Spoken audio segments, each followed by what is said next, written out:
Follow us on Facebook at Off Script with Super E Podcast. Also follow us on Twitter at offscriptpod_1.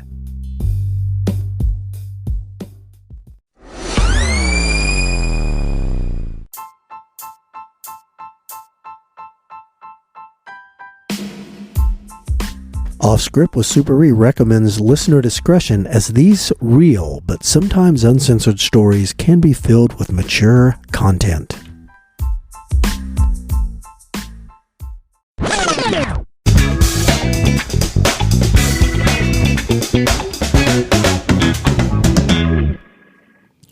This is Off Script with Super E, and I am A-Train.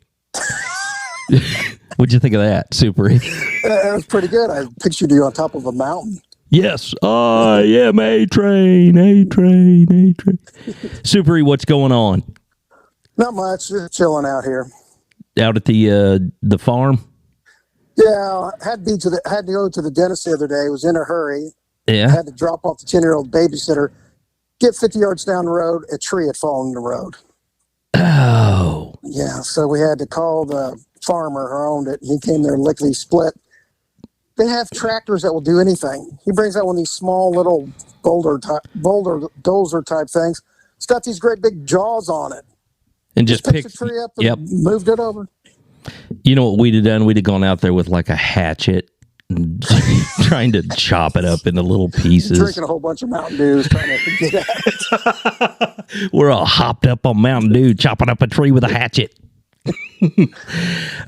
Man. So what are you going to talk about today?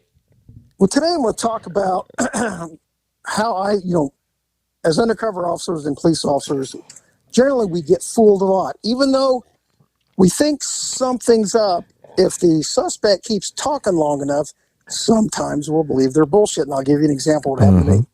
I'm driving on the east end of the hot dog stand, and I see this young woman.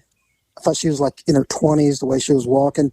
Okay. And she was looking hard at traffic, so I knew exactly what she was doing. Okay. She wasn't walking with a purpose. She was walking with a purpose to make money. Right. So I just kind of spin around and I drive past her. She makes eye contact with me, bug eye contact, looking me up and down. Mm-hmm. Go about 15 yards past her, park, runs to the vehicle, opens the door, jumps in, and immediately starts with the hard sell. She goes, I can tell by looking at you. You're looking for head. You want to get some head. You want to buy head? Want to get head? Hand job's good, hand jobs. And I'm like, slow down. You work for the cable company, high pressure. God, I said, yeah, it's like easy. Let's girl. let's have some pleasantries, a little chit chat. A little name. Come on. My name's Ray. What's your name? And she's like, I don't know, Angelina. And so I'm like, okay, what's going on? She goes, you can get head, you can get a hand job. What do you want? You want head, hand job? You get both. Listen, now your insurance, you're bundling and saving. Come on. She really should be selling cars. Yes. And the old ramblers wearing a tweed suit. But she is like pushing it. And then I'm looking at her like, wait a minute. She doesn't look very old. She looks like she could be on Family Affair, like she's Buffy and Jody and her older sister. Yes. And I said, how old are you? She looked at me. She goes, I knew you were going to ask that. I'm 19. I said, I don't think you're 19. How old are you? I go from trying to pick up a hooker to like the school crossing guard. Are you tardy? And I looked at her and I go, then I cannot believe I said this. And I can't believe she had this already holstered up, ready to go. I said, I believe I'm going to need some ID before you perform a street sex act. You stink for this currency. Oh, no, you're carding hookers now. Yeah, I said, I need to see some ID. Bang, she has it out in a second. Zap. Okay. Here's my ID right here. And it's like, okay, from the birthday, it was like she was 19 years old. Mm-hmm. I'm like, all right. And then I do the Boy Scout. I made her hold up 2 fingers. Do you swear, as God is your waitress, that you are 19 years old? And she goes, yes, I do. Ray, God, let's get to it. Okay, I said, hand job, blah, blah. I was like, just give me head. So it cost you $30. Okay, $30 is cool with me. Then she reaches over, gets ready. I said, oh, you want your money up first? Come on, do you know what you're doing? She goes, yeah, I forgot. I'm in a big hurry. And so I act like I'm getting the money out. Boom, there's the badge. She freaks out. Okay. I said, calm down. You're just getting a summons. Because, you know, I wanted to crack the summons out there and get the hell on to whatever else I had to do that day. Yeah. And she goes, I said, so you're just getting a summons? And she goes, oh, my God. I said, so, okay, I know you're 19. What's your date of birth again? She goes, no, I'm not 19. I'm 17. I'm like, fuck. That means she's a juvenile. Yeah. Damn it. Mm-hmm. I go, you're 17. I said, you lied to me. And then she looked at me like, yeah, duh. And I said, okay, I see your point. And I said, that fucking means I cannot write you a summons. I've got to go all the way to juvenile, which, nothing against juvenile, but it's a fucking pain in the ass. It was a pain. They made it such a pain in the ass, didn't they? Yeah. I'm like, oh, my God. I said, okay, boom, juvenile, got on the radio, taking her to juvenile, blah, blah, blah. Mm-hmm. So I go through all the hassle, lock her up, taking her to juvenile with probable cause, everything that's needed. Well, a couple months later, I'm surprised that I've got to go to juvenile court on this girl. Usually they just plead these out. Right. So I'm like, and juvenile is the worst. Yeah. It's like going to the dentist knowing you're getting root canal. It is. I know. And what do you call those things where they put the tube up? Yeah, colonoscopy. It's like those two things at once. Oh, God. That's and bad. you're like, oh, my God, this is horrible. So then it's going to a damn bench trial. I'm like, you've got to be shitting me. A bench trial for this little misdemeanor? Yeah. Unusual. So I get in there, and there's the 17-year-old defendant prostitute looking at me all smug, sitting next to her public defender. Uh-huh. You know, he's got one of them greasy comb-overs, and he's sweating a little too much for this early in the day. Uh-huh. And then I look over and I see a woman that looks totally exhausted. She's got her hands in her, she's got her face buried in her hand. And she's just looking around like, I'm like, who is this woman? Find out it's her mother. Okay. She's completely worn out by her daughter's actions. Right. So then they get me on the stand, and the guy starts doing a little cross-examination of me. Mm-hmm. Defense attorney, and he starts going, now, isn't part of your job to not tell the truth, as he points his finger at me? And I said, well, I do have to lay a foundation that the suspect does not believe I'm a police officer. Mm-hmm. Well, that's called lying. And then he spins around, points at me again. That's lying, right? Then he points to the judge. That's lying, judge.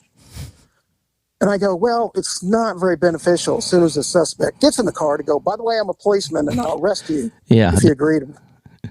Doesn't work that way. It doesn't work, does it? And the guy goes, yeah, but you're still lying. Burn. I'm like, okay. So I just shut up. Mm-hmm. Then the girl gets on the stand, and our prosecutor asked her date of birth. She wasn't 17 years old. She was 12 years old. What? You could see the look on my face like, what the fuck? 12 years old. 12 fucking years old. I was stunned. And then she couldn't have been snottier or snarkier. She gets, she says, I got in the car and I was just looking for a ride. I wasn't wanting to do anything else. I would never do anything like that. And then she would fold her arms like Mussolini and start nodding, like, look at me, I'm right, and all this. And I said, oh my God, she's only 12 and she's such an accomplished liar. Yeah. Oh my God. Yeah. And then she's saying all these lies and all this shit. And finally the judge looks at her and, Miss So-and-so, I don't believe a word you said. I think you're guilty of prostitution. And she basically just got, probation. Right. And, given, she was going to be under the supervision of her parent. And then her parent would go, I think she's done enough now. And they go, okay, it's over with. But I was still stunned that she was 12 years old. Well, then the defense attorney comes up and apologizes to me for being such a jerk and an asshole. Uh-huh. And then he told me about this little girl. It was even more horrifying. Okay. She likes to run around with these little gangbangers, and she routinely was getting gang raped by these dudes. And the mother, was doing everything she could to try to help her, but nothing would work. She kept smoking crack, having sex with guys so she could smoke crack. And it was the worst thing I've ever seen, to look at this parent who's done everything she could and nothing is working. And I'm just, right now, this is what, 13, 14 years ago. So this person would be like 27, 28 now. I just hope her life got turned around between then and now. Because when they said 12 years old, I just did this slow look towards the little girl. And she just looked at me like, yeah, fooled you, loser. And I was like, I cannot, she's only 12 years old. I mean, I'm trying to let that sink in to my head. And she was out there making money off dudes, and there's probably guys who knew that she was only 12.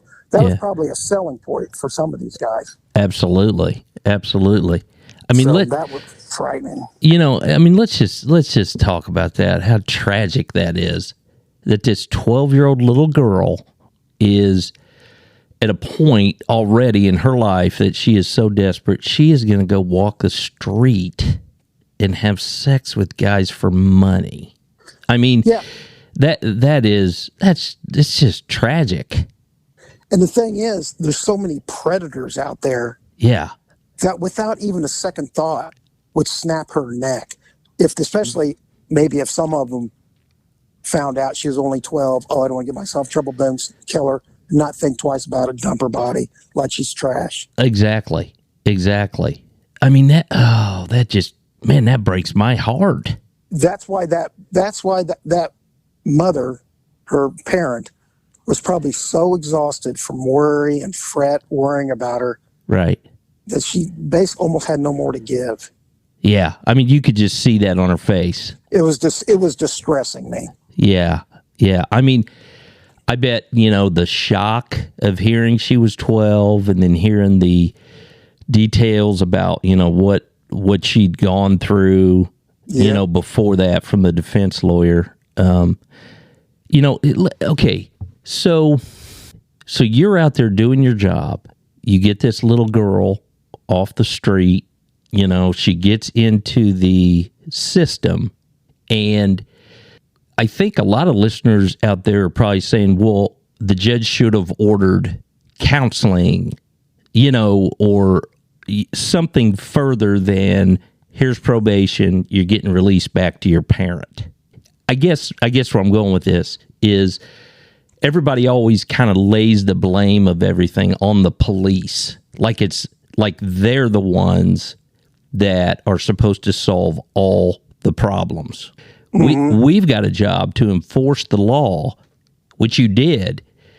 And then you get the little girl in the system, and then, I don't know, maybe there was some counseling, maybe there was more to it that we don't know. Yeah, we don't know. They could have tried more, but sometimes, it doesn't matter what somebody with their good intentions and all their experience can talk to their blue to the face to some people, and it doesn't sink in. No, I mean, that's true. That is absolutely true. I mean, we have to, I'm praying that she got her life turned around, in that as an adult, she's not still into, this dark place.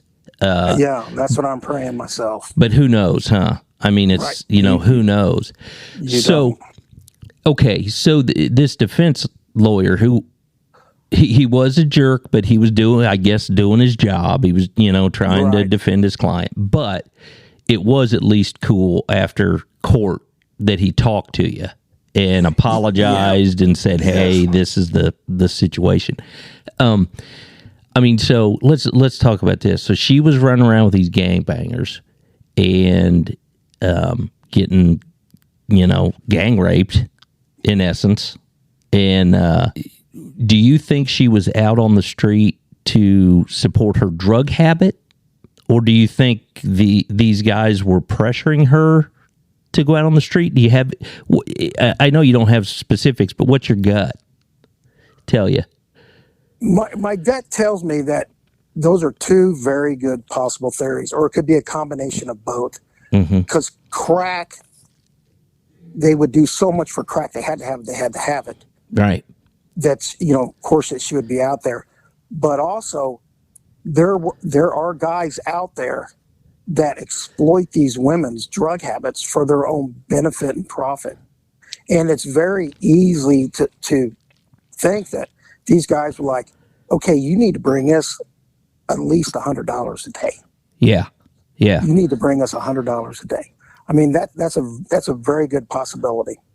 So, yeah, I mean, either one of those could be the driving factor behind, a little girl walking the street, making money off of sex.